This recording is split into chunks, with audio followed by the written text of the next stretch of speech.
Ouça agora a poderosa palavra de Deus com o pastor Moisés Campos.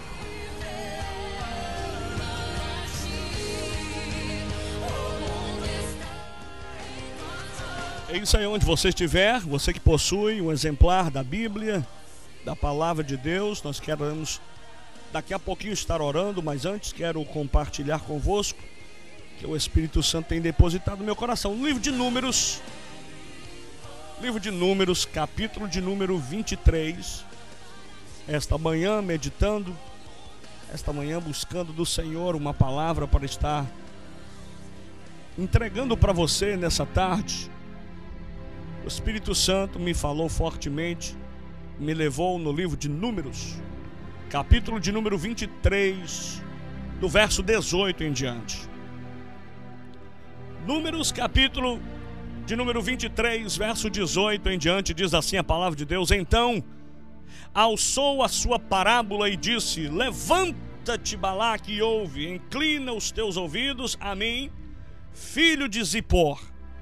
Verso 19, esse verso parece que é um dos versículos mais conhecidos dos nossos queridos e diletos irmãos cristãos. A Bíblia diz, no livro de Números capítulo 23, agora no verso 19: Deus não é homem para que minta, e nem filho do homem para que se arrependa.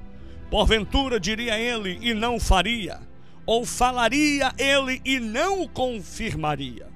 Eis que recebi mandado de Deus, do Senhor, de abençoar, pois Ele tem abençoado, e eu não posso revogar aquilo que Deus tem abençoado.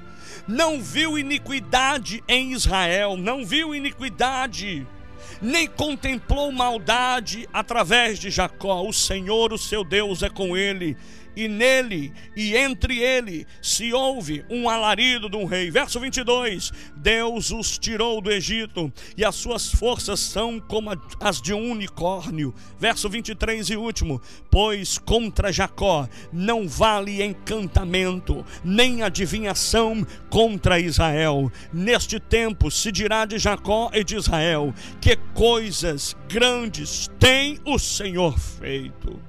Verso 19, Deus não é homem para que minta, e nem filho do homem para que se arrependa. Israel tem conquistado, irmãos, a maior parte do território ao leste do Jordão. Neste texto que nós lemos, a sua história conta isso, que Israel teria conquistado a maior parte ao leste do Rio Jordão, tendo acampado nas campinas de Moabe, e eram as terras dos moabitas, as terras aonde morava este povo, e haviam perdido essas terras para os cananeus, e os israelitas haviam depois conquistado para si mesmo. Os moabitas continuavam a habitar no resto do território, até o distante, lá no sul desta região. O rei dos moabitas, Balaque, ficou muito triste, ficou muito agressivo, ficou muito apreensivo com as vitórias dos israelitas e com o seu grande número, porque Israel ao longo do tempo iria crescendo mais e mais, e Balaque, angustiado porque representava Israel um perigo para o seu próprio povo. Israel representava um perigo para Balaque, não podia entrar em guerra contra eles. Balaque não podia entrar porque eram muito poderosos os israelitas, e procurou então uma solução espiritual. Ele viu que não conseguia vencer Israel pelo braço de carne, ele viu que não conseguia vencer Israel com uma força bélica excomunal que ele tinha, e agora Balaque procura uma solução do lado espiritual. O que ele faz, irmãos? Balaque contrata os serviços de um profeta famoso, um profeta chamado Balaão, que morava distante na Caldeia, para amaldiçoar o povo de Israel. Olha que contraste, olha que terrível decisão Balaque toma. Ele contrata, ele chama Balaão para amaldiçoar os israelitas, assim permitindo que Balaque depois os pudesse vencer em batalha. Parece que eu vejo Balaque com medo de Israel, ele chama um profeta da sua terra, ele chama um profeta do meio do seu próprio povo para amaldiçoar o povo de Deus.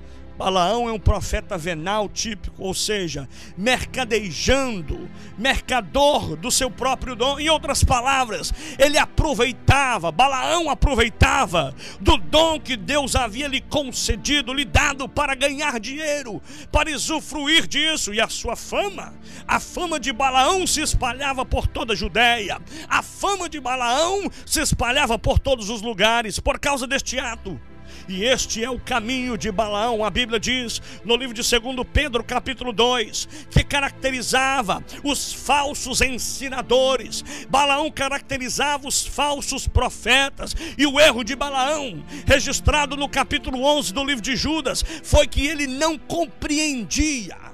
Balaão não entendia que o povo de Israel havia sido redimido pelo Senhor, mas ele via apenas um povo como outro qualquer. Na sua mente, ele não entendia que Israel era chamado de Deus. Na sua mente, Balaão não entendia que Israel era a menina dos olhos de Deus. Na sua mente e na sua curta compreensão, ele pensava que Israel era como qualquer outra nação na terra. Mas Israel, meu irmão, ela havia sido tocada, ela havia sido agraciada pelo Senhor, mas via apenas como Israel era uma outra qualquer. Os falsos ensinadores, os falsos profetas também erram quando não levam em conta que Deus é justo e justificador dos que creem que em Cristo Jesus nós somos mais do que vencedores. Às vezes alguém tem se levantado para criticar você, alguém às vezes tem se levantado para murmurar contra você, alguém às vezes tem se levantado para falar e caluniar você. Esses são os considerados caluniadores, os falsos que se levantam contra você. Mas o Senhor nesta tarde arvorará a sua bandeira para te dar a vitória. A doutrina de Balaão também é registrada no livro de Apocalipse capítulo 2, que ele trata do seu conselho a Balaque para que se corrompesse o povo de Deus, que não podia amaldiçoar.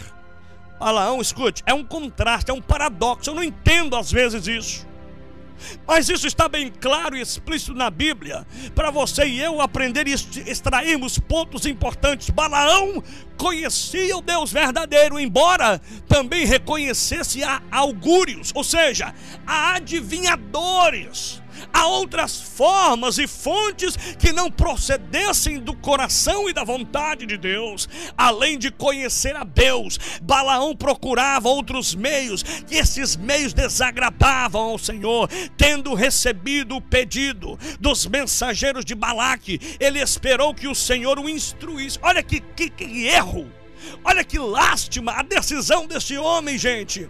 Ele esperou que Deus instruísse ele o que deveria fazer contra o próprio povo do Senhor, contra Israel.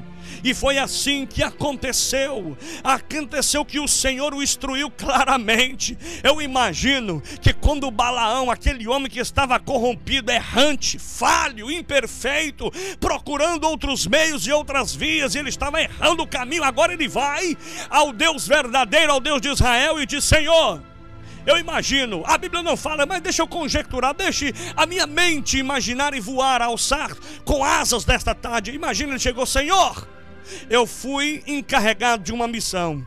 E qual a missão é esta, Balaão? A missão é de amaldiçoar o povo de Israel. E o Senhor assim fez. Ele disse: não! O Senhor instruiu claramente a não voltar com eles e nem amaldiçoar o seu povo, porque esse povo já era abençoado por Deus. Mas, graças a Deus,